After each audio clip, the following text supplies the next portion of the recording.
Wild Guns Reloaded est le premier remaster opéré par Tengo Project, sorti environ 2 ans avant celui de Ninja Warrior Seigen.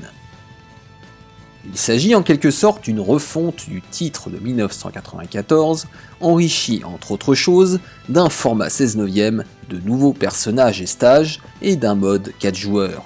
Pour ce faire, une partie de l'équipe d'origine a été appelée en renfort afin de garantir la qualité et la cohérence de l'œuvre vis-à-vis de celle d'origine.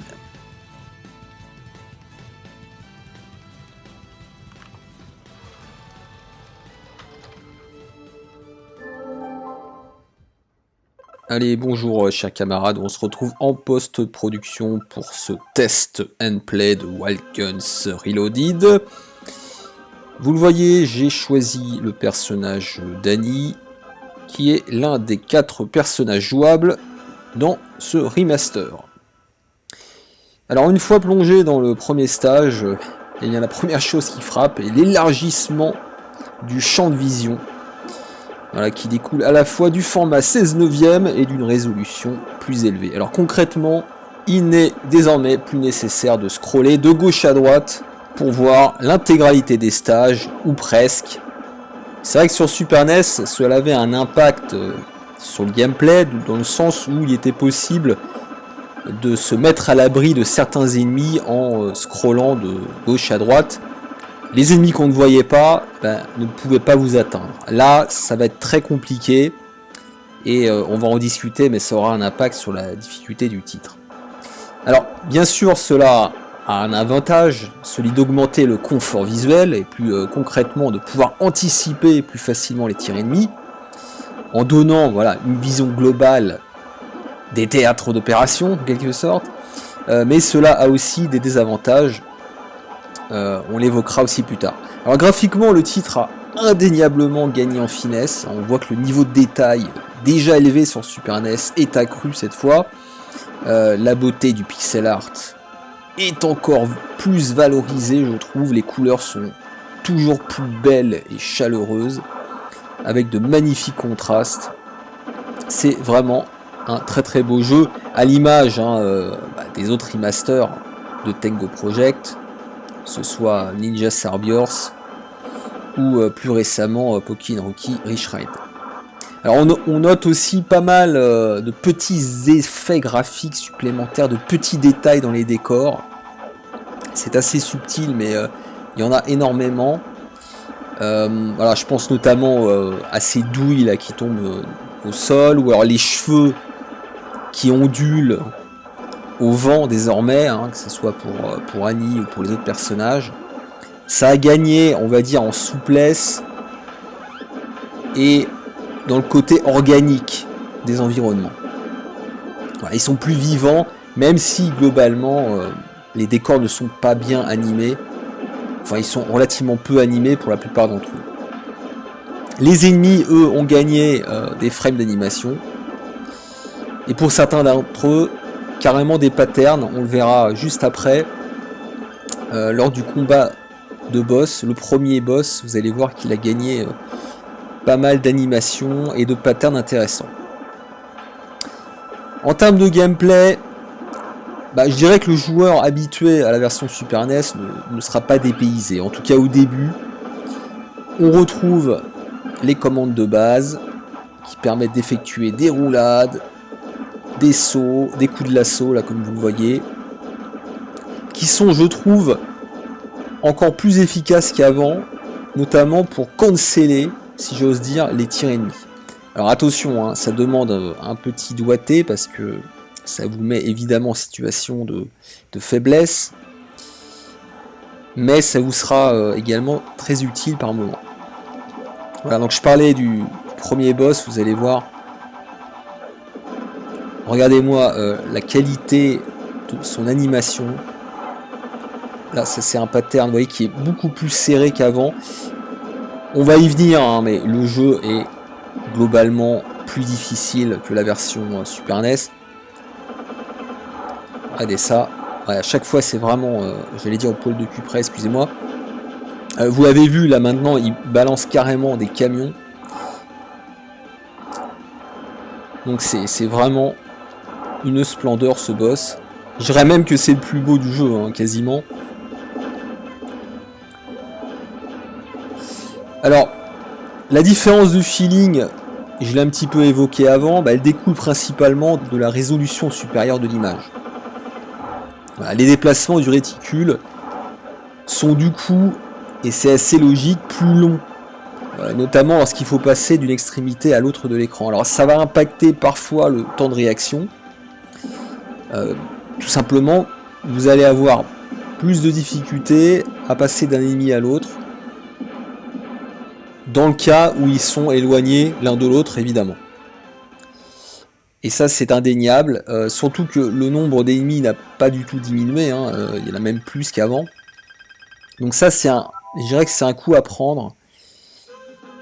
Donc là, vous voyez l'écran de sélection, hein, des 4 stages. Vous voyez qu'il y en a un nouveau, mais on y reviendra. Après, c'est peut-être un peu plus subjectif, mais je trouve aussi que ça va impacter le dynamisme des contrôles. Alors sur ce point, la version Super NES a un feeling un peu plus arcade, du coup, si vous voulez. Là, c'est un peu plus lent. Alors, il va sans dire que si vous jouez à 4, le problème va être en partie résolu, parce que chaque joueur va gérer, entre guillemets, sa propre zone.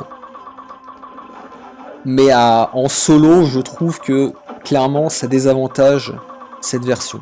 En tout cas, sur ce plan-là. Alors là, ce que vous voyez, eh bien, c'est l'un des 2 nouveaux stages,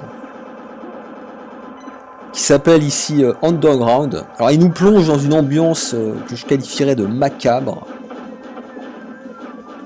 avec des ennemis que je trouve tout droit tirés d'une parade d'Halloween. Enfin en tout cas dans sa première phase, après ça va un petit peu évoluer. Vous êtes plongé dans le noir, vous voyez. Regardez, il y a carrément un ennemi qui est un sosie de Jason du film Vendredi 13. Honnêtement, je trouve les personnages et les ennemis un petit peu décalés dans ce monde-là. Je suis pas trop fan. En plus de la représentation graphique, ça pareil, c'est très personnel, mais l'espèce d'effet de lumière qui est réalisé avec un effet graphique pixelisé, je trouve pas qu'il soit du meilleur goût. Voilà, pour être honnête. Alors, en revanche, vous allez voir ensuite, ça va changer. Notamment le boss qui est très intéressant dans ce stage-là, qui est pas facile. D'ailleurs, c'est pour ça qu'en général, je le fais en premier. C'est une chose que j'avais pas mentionné dans mon test sur Super NES, c'est que, en fait, en fonction de l'ordre dans lequel vous allez enchaîner les stages, eh bien, ils seront plus ou moins difficiles. Les patterns en fait vont évoluer, vont devenir de plus en plus difficiles. Si vous choisissez un stage en dernier, eh bien les ennemis seront plus résistants par exemple et auront des patterns plus fourbes. Ça c'est vraiment un point remarquable je trouve. Et qui a aussi un impact dans la replay value à mon sens. Je vais vous parler du second stage, hein. Je ferai une incrustation en post-production. Il faut savoir que le second stage, lui, n'est accessible qu'en mode hard, qu'en mode de difficulté hard. Mais celui-là sera disponible dans le mode de difficulté normale. Et celui d'origine, hein, qui s'appelle Desolation Canyon, et bien celui-là, vous pourrez le sélectionner qu'en easy. Donc ça, c'est aussi une particularité. Pour faire simple, pour moi, le mode easy, c'est un décal de la version Super NES. Le mode normal, c'est à peu près l'équivalent du mode hard de la version Super NES. Et le mode hard de cette version-là est encore plus difficile. Voilà. C'est comme ça que je le présenterai. Alors le second nouveau stage, il se déroule à haute altitude, hein, sur une sorte de base volante. Vous allez affronter des ennemis volants, dont une énorme base, hein, qu'il faudra progressivement détruire. Alors c'est un stage que je trouve très réussi, bien rythmé, avec une cohérence visuelle d'ailleurs que n'a pas forcément celui-là. Et avec un boss vraiment intéressant à affronter, mais pas facile, soyez prêts. Donc globalement, j'ai bien apprécié ces 2 nouveaux stages. J'aime bien l'idée qu'il soit disponible en fonction du mode de difficulté. Ça encore, ça a tendance à augmenter la rejouabilité du titre, donc c'est un bon point. Et parmi les qualités du titre, eh bien, je dirais que malgré le fait que ce soit un remaster, parce que pour moi il suffit pas de rajouter 2 stages supplémentaires, quelques patterns ou je ne sais quoi pour dire que c'est un nouveau jeu, ça reste quand même le même jeu globalement, mais pour quelqu'un comme moi qui vient de finir la version Super NES, qui l'a pas mal dosé, et bien finalement, que ce soit à cause de la difficulté ou des nouveautés, eh bien on a quand même l'impression de pas faire la même chose qu'avant, vous voyez. Et c'est quand même le risque, c'était quand même le risque, c'est pour les gens comme moi, ou les gens comme vous qui connaissez le premier épisode, d'avoir l'impression de jouer au même jeu mais en plus beau, vous voyez. C'est pas le cas, c'est pas le cas. Globalement, ne serait-ce que parce que vous allez en chier, c'est pas parce que vous One CC la version Super NES que vous allez vous en sortir dans cette version là, non. Cette version là est vraiment plus difficile, hein. Et j'ai envie de vous dire, même en mode easy, je suis pas loin de penser que le mode easy est plus difficile que le mode normal de la version Super NES. Ça à la limite, ça serait à vérifier. Alors, l'autre différence que je voulais mentionner, tient à la durée du timer, qui rythme les différentes phases constitutives des stages. Alors, celui-là est relativement court sur Super NES, pour ceux qui savent. Je trouve que ça a un avantage, c'est que ça évite tout sentiment de stagnation. On enchaîne rapidement les phases dans la version Super NES. Ici, je trouve que le curseur a été placé légèrement trop loin. Probablement aussi, soyons honnêtes, pour adapter le game design au multijoueur. Vous voyez, c'est un petit peu le même, entre guillemets, problème qu'avec Shredder's Revenge. Les Tortues Ninja, Shredder's Revenge, qui joue à Black Cat, du mode 4 joueurs, ou en l'occurrence 6 joueurs pour Shredder's Revenge, va découler des contraintes, évidemment, en termes de game design. Là, c'est un petit peu la même chose. Donc, ayant en tête que, là, quand je vous parle du jeu, c'est sur la base du mode solo. Évidemment que à 4 joueurs, il y a des critiques que je formule qui n'ont pas de sens. Voilà. J'ai pas commenté ce que vous avez vu à l'écran, mais c'est vraiment un boss pas facile.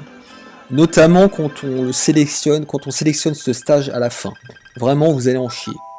Et je vous parle même pas en mode normal. En mode difficile. Et je dis de la merde parce qu'en mode difficile, du coup, vous pourrez pas y jouer. Enfin bref. Donc, quoi qu'il en soit, voilà, malgré mes critiques, le jeu est toujours aussi plaisant à jouer. Ça, y a aucun doute. La formule fonctionne toujours. Les modifications et les ajouts sont globalement pertinents. Sachez tout de même que les bonus games ont été retirés. Voilà. Bon, c'est pas une très grosse perte. Je vais vous dire pourquoi ils les ont retirés, à mon avis. Voilà, vous voyez, j'ai perdu une vie. Je pense qu'ils les ont retirés parce que désormais, vous pouvez récupérer de l'argent au sein des stages. Ce qui était pas vraiment le cas, beaucoup moins dans la version Super NES. En fait, là, quand vous allez tirer un petit peu partout, vous allez faire apparaître des bourses d'argent. Et du coup, ça rendait peut-être un petit peu caduque ces bonus games pour gagner de l'argent. Voilà, c'est comme ça que je l'interprète. Bon, moi j'aime bien les bonus games, mais bon, c'est pas ça qui va leur tirer des points, à mon avis.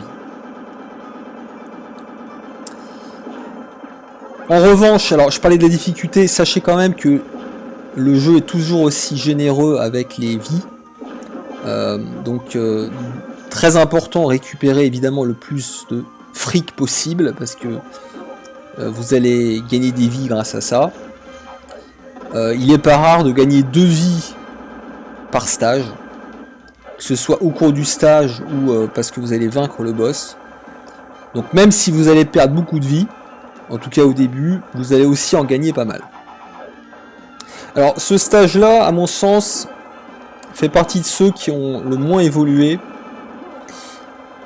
Globalement, vous allez retrouver les mêmes ennemis, les mêmes patterns. avec un niveau de difficulté légèrement rehaussé.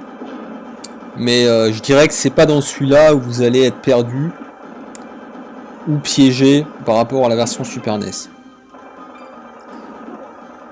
Donc peut-être plus que dans d'autres stages, avec celui-là, il va falloir être très méticuleux, faire les choses dans l'ordre. Il y a vraiment une dimension par cœur, je dirais, dans ce stage-là, peut-être plus que dans d'autres. Voilà. Après, peut-être un mot sur les musiques. Alors les musiques, j'ai un avis un peu mitigé.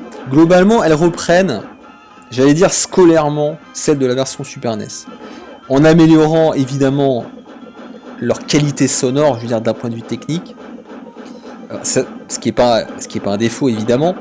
En revanche, d'un point de vue strictement musical, je trouve certaines réorchestrations pas terribles.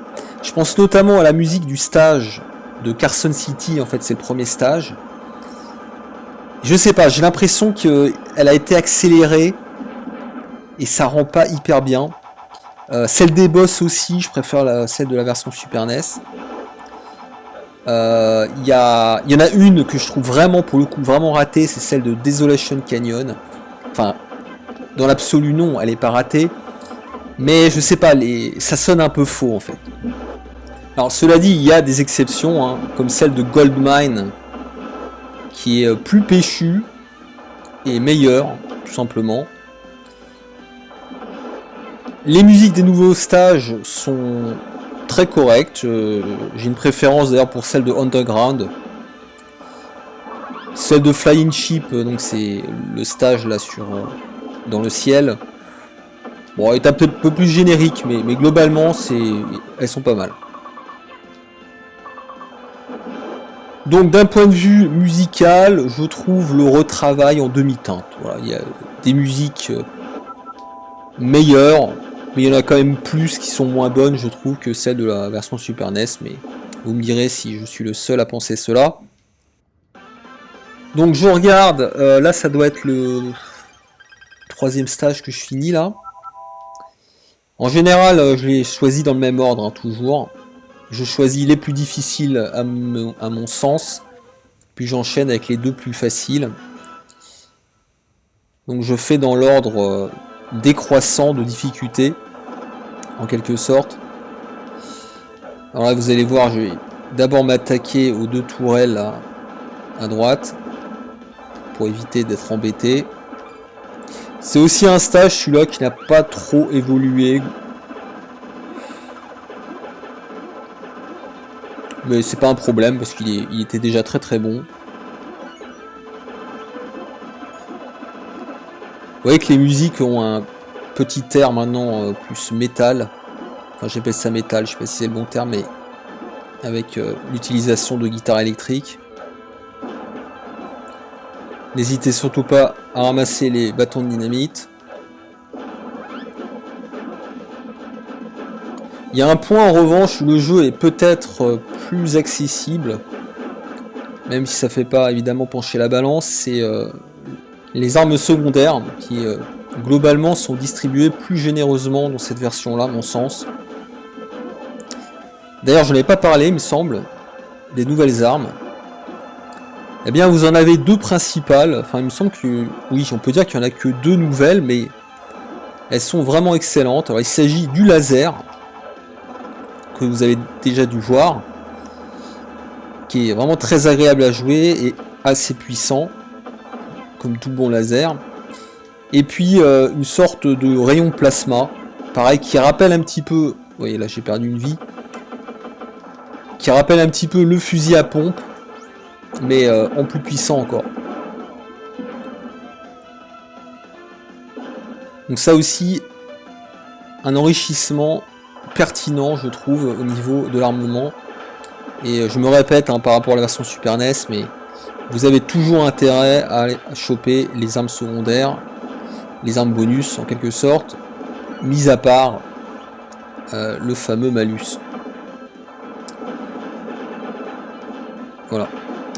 Vous voyez cette musique là, elle tape vite sur les nerfs. Ouais, elle tapait déjà un petit peu sur les nerfs sur Super NES, mais là c'est encore pire.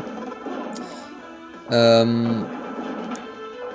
difficulté est plus élevée, je l'ai dit. Là vous avez un bon exemple avec l'apparition de ce drone qui n'apparaissait pas dans la version Super NES, en tout cas en mode normal. Je sais plus en mode difficile. D'ailleurs, les ennemis qui arrivent au premier plan aussi sont globalement plus nombreux dans cette version-là. Et je précise, hein, pour moi, c'est pas un défaut du tout que le jeu soit plus difficile. C'est même plutôt le contraire.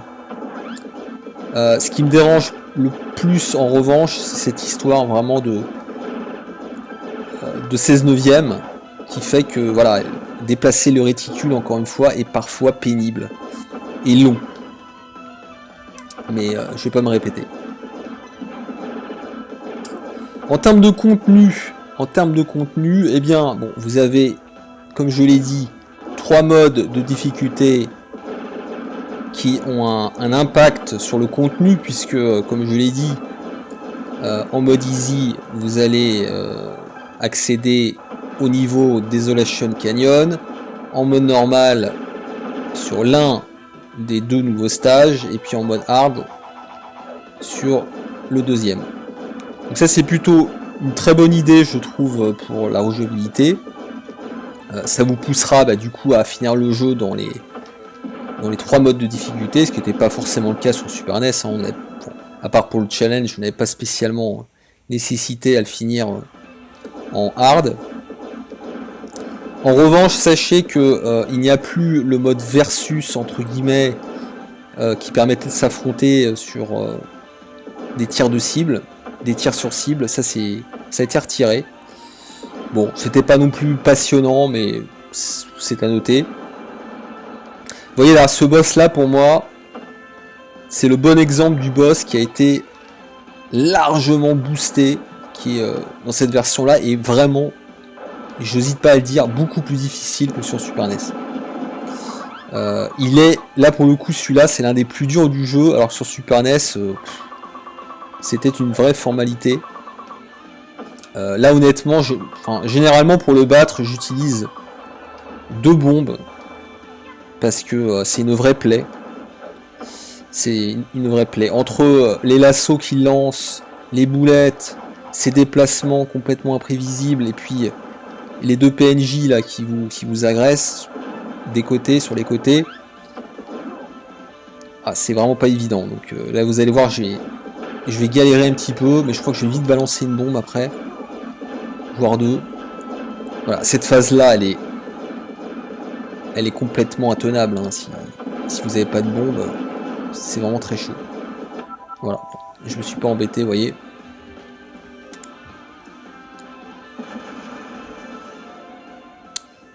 Oui, alors attendez, est-ce que j'ai parlé de nouveaux personnages? Non, mais il faut en parler.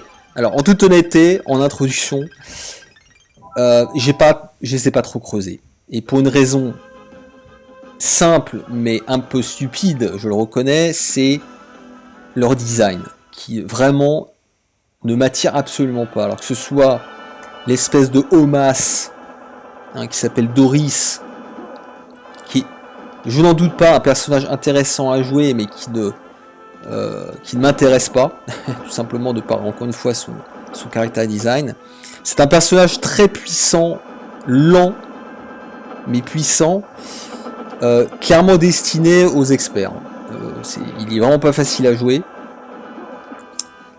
mais ça va évidemment augmenter la profondeur de jeu.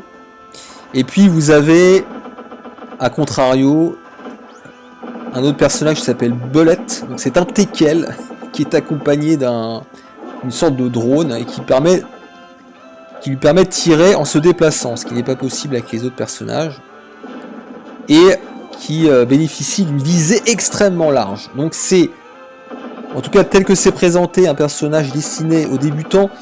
Alors je suis pas totalement d'accord, parce que je trouve pas qu'il soit hyper intuitif à jouer non plus.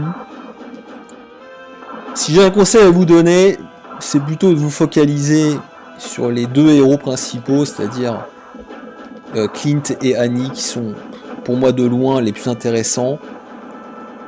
Et une fois le jeu maîtrisé, effectivement, vous pourrez passer peut-être sur Doris ou sur le Tekel, mais voilà. Moi, j'ai pas trop accroché, encore une fois, mais peut-être que si j'y jouais à 4, je changerais d'avis.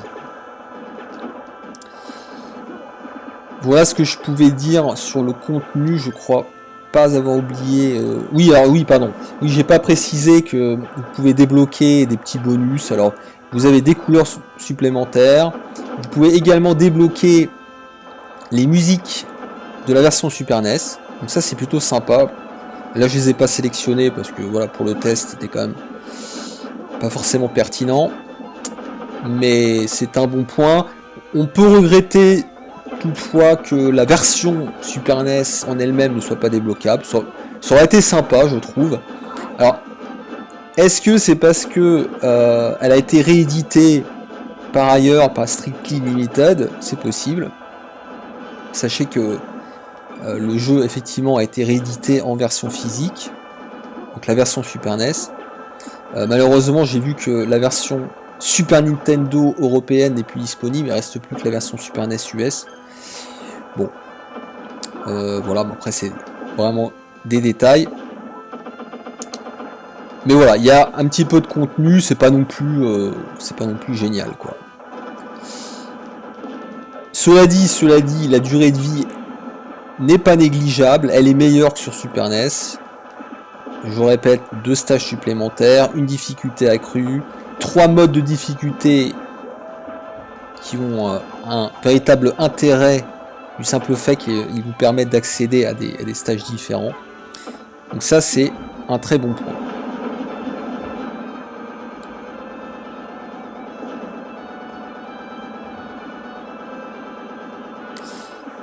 Donc, en conclusion, je réfléchis, mais je dirais que Wild Guns m'a fait globalement bonne impression. Enfin, ce Wild Guns Reloaded, pardon. Contrairement à Pokémon Rocky Reshrine, le terme de remaster n'est ici absolument pas galvaudé. Autant on peut discuter avec Reshrine, ici on a clairement affaire à un remaster. Et encore une fois, c'est pas parce qu'il y a des ajouts que... alors on peut parler de refonte peut-être, si vous préférez, mais enfin le terme de remaster me paraît ici pertinent. Le jeu est en grande partie une réexploitation du contenu de la version Super NES, remis au goût du jour sur le plan graphique et technique, et enrichi. Alors peut-être pas à la marge, n'exagérons rien, mais ça ne change pas encore une fois sa nature. Alors ce boss là, vous voyez qu'il peut être assez fourbe aussi avec ces attaques là de pince. Mais bon, vous avez quand même intérêt à mon avis à sélectionner ce stage en dernier parce que comparé aux autres, il me paraît plus simple. Sur la représentation 16 neuvième, eh bien, elle va surtout avantager les parties en multijoueur. En solo, je trouve que ça n'apporte absolument rien, bien au contraire, je l'ai dit. Ça va retirer du dynamisme. Donc, si j'osais, je dirais que Reloaded en solo est aussi bon que la version Super NES, mais pas meilleur, parce que les avantages qu'il propose, à mon avis, sont contrebalancés par un certain nombre de contraintes, et notamment cette résolution supérieure qui évidemment nous permet d'avoir de beaux graphismes, mais qui pose aussi problème, je trouve, au niveau du gameplay. Donc on gagne en confort et en qualité graphique, ce qu'on perd à mon avis en dynamisme. Quand je parle de confort, c'est plutôt le confort visuel, évidemment c'est agréable d'avoir un champ de vision plus large. Voilà. Et en multijoueur, en revanche, comme je l'ai dit, eh bien, le jeu exploite tout son potentiel. Donc idéalement, jouez-y à plusieurs. Voilà. Donc je le répète, ce test-là est plutôt basé, enfin, et même que basé sur le mode solo. Soyez prévenus. Voilà, donc là on aborde le dernier stage qui est un strict décalque à quelques patterns près de la version Super NES. Attendez, je réfléchis, mais il me semble que c'est à peu près ça. Voilà, n'hésitez pas ici à utiliser les coups de lasso, très important. Je le répète, les coups de lasso dans cette version-là sont encore plus techniques, notamment par la possibilité de canceller les boulettes. Alors, je dis des bêtises, je crois que c'était déjà le cas sur Super NES, il me semble, mais j'ai l'impression que le champ, j'allais dire le champ d'exploitation du lasso est élargi dans cette version-là. Voilà. Donc, je vais me débarrasser de ces deux golems, ces deux cerbères plutôt, et puis on va attaquer la deuxième phase du jeu. Je trouve pas le dernier stage en fait beaucoup plus difficile que les précédents. Pour moi, la vraie différence, ça va être le boss de fin. On va y revenir, mais pour le coup, je le trouve plus difficile. Vous voyez là, je suis mort un peu bêtement parce que c'est pas un PNJ très dangereux normalement. Le boss de fin est vraiment plus difficile que le Super NES, tout simplement parce qu'il est plus résistant. Après, les patterns sont à peu près les mêmes, encore une fois. Voilà.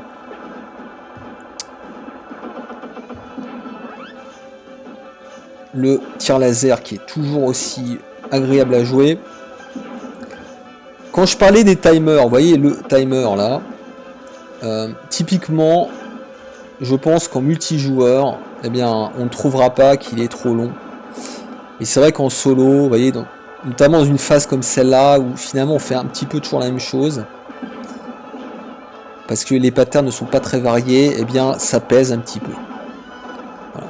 Bon, c'est pas non plus désagréable, n'exagérons rien, mais on a parfois envie que ça s'accélère. Alors sachez néanmoins que il me semble qu'à partir de 10 secondes, quand vous tirez sur un ennemi, quand vous tuez un ennemi, eh bien ça va, comment dirais-je, ça va retirer une seconde. Ça va soustraire une seconde. Donc ça permet, ce que je veux dire par là, c'est que si vous voulez accélérer le timer, eh bien il suffit de tuer le plus d'ennemis possible. Voilà. Alors cet ennemi qui est récurrent, ça aussi c'est un défaut, mais je ne l'ai pas mentionné parce que c'était déjà le cas dans la version Super NES. Je trouve qu'il y a trop de recyclage. Typiquement là, cet ennemi là, il est relou. Excusez-moi de l'expression, il est relou. On le combat trop souvent et il n'est pas spécialement agréable en fait à affronter. Voilà. Voilà, donc là c'est l'avant-dernière séquence, la dernière séquence avant le boss, qui a été légèrement complexifiée, vous allez voir. Bon, enfin c'est pas non plus trop difficile si on se concentre bien. Là parfois vous avez carrément deux ennemis qui vous attaquent au premier plan. Voilà. J'ai pas parlé, et ça pareil, hein, n'hésitez pas à regarder mon test sur Super NES. Hein. Si vous voulez avoir un avis complet sur le jeu en lui-même, regardez d'abord mon test de la version Super NES, parce que là je vais pas forcément aborder toutes les dimensions du jeu. Voilà. Donc c'est de ça dont je voulais parler, bah, c'est les fameuses séquences d'invincibilité. Elles ont été raccourcies. Vous voyez, je disais que les armes secondaires étaient plus souvent distribuées. Et ben là c'est l'inverse. Et je le regrette. On a moins de phases d'invincibilité et surtout elle est beaucoup moins longue. Je pense qu'elle dure quasiment moitié moins longtemps. Voilà, alors là vous voyez, je vais me faire un petit... Je crois que je perds une vie là, de mémoire. C'est pas une phase évidente quand on a plus de bombes. Enfin, si en fait j'ai des bombes, mais je voulais les garder pour le boss. D'ailleurs, je sais pas si vous l'avez remarqué, mais la géométrie de l'écran est mal réglée. Donc en fait, je ne vois pas le bas de l'écran. Je ne vois pas combien de vie il me reste. Et je ne vois pas combien de bombes il me reste. D'ailleurs, je crois en fait que j'avais plus de bombes. Je crois en fait que j'avais plus de bombes et je le savais pas. Donc je l'ai utilisé. Enfin, j'ai appuyé sur le bouton des bombes plusieurs fois sans comprendre que j'en avais plus. Alors le boss, n'hésitez pas à le stunner. avec les coups de l'assaut. C'est assez efficace. Et puis pour le reste, bon bah, il n'y a pas vraiment de conseils à donner, hein, c'est de l'esquivage, comme dirait l'autre. Faites au mieux. L'idéal, bah, c'est d'avoir le maximum de vie possible quand on l'affronte. Bon, moi honnêtement, c'est ce que je fais. Hein. C'est vrai que je ne l'ai pas spécialement étudié, je connais pas spécialement bien ses patterns, mais je m'en fous. Parce qu'en général, quand je l'affronte, j'ai au moins 5 vies. Du coup, je suis large. Et je crois que là, je vais en perdre d'ailleurs pas mal des vies, hein, vous allez voir. Ouais, et là, je sais pas, je crois que j'en ai déjà perdu 3 là, il me semble. Donc c'est pas hyper propre, vous voyez. Pas hyper propre, mais c'est pas grave. Seul le résultat compte. Seule la victoire est belle, voilà.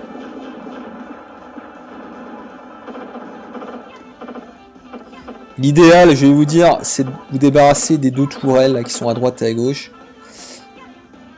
Parce qu'en fait, c'est elles qui vous empêchent de faire des roulades.